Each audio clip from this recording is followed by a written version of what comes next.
జై శ్రీరామ్ జై శ్రీరామ్ జై శ్రీరామ్ భారత్ మాతా కీ జై భారత్ మాతా కీ జై భారత్ మాతా కీ జై.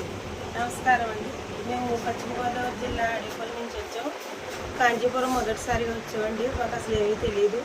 ఇక్కడ హిందూ ధర్మ సత్రాలు ఉంటాయని కొంతమంది ఫోన్లు వీడియోల ద్వారా చూసి వచ్చామండి. ఎలా ఉంటాయని భయపడుతూ వచ్చాం, కానీ చాలా చాలా బాగా చూశారు. ఒక్క రూపాయి కూడా మా దగ్గర తీసుకోలేదు. ఫుడ్ కూడా వాళ్ళే అన్నీ పెట్టారు. మీరు ఎలా కావాలంటే అలా చేసుకోవడం అన్నీ ఫ్రీ అన్నారు.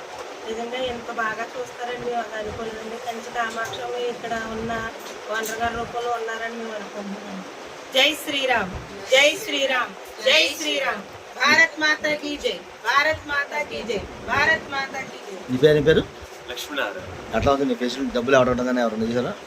Amount demand. సో ప్రజెంట్ మనం ఏం చేయాలంటే హిందువులం కాబట్టి హిందువుల కోసం మనం హిందువుల దగ్గర కొనాలి. మనకు తెలిసిన వాళ్ళకి హిందువులు సహాయం చేస్తూ ఉండాలి. సరేనా? మీకు ఎలాంటి ఇబ్బంది కలగలేదు కదా? సో నెక్స్ట్ టైం అనేది మన ఎవరికి మన హిందువులు వేరే వాళ్ళు కూడా చెప్పుకుంటూ పోవాలి. సరేనా? మళ్ళీ ఒకసారి జై శ్రీరామ్. జై శ్రీరామ్ జై శ్రీరామ్ జై శ్రీరామ్.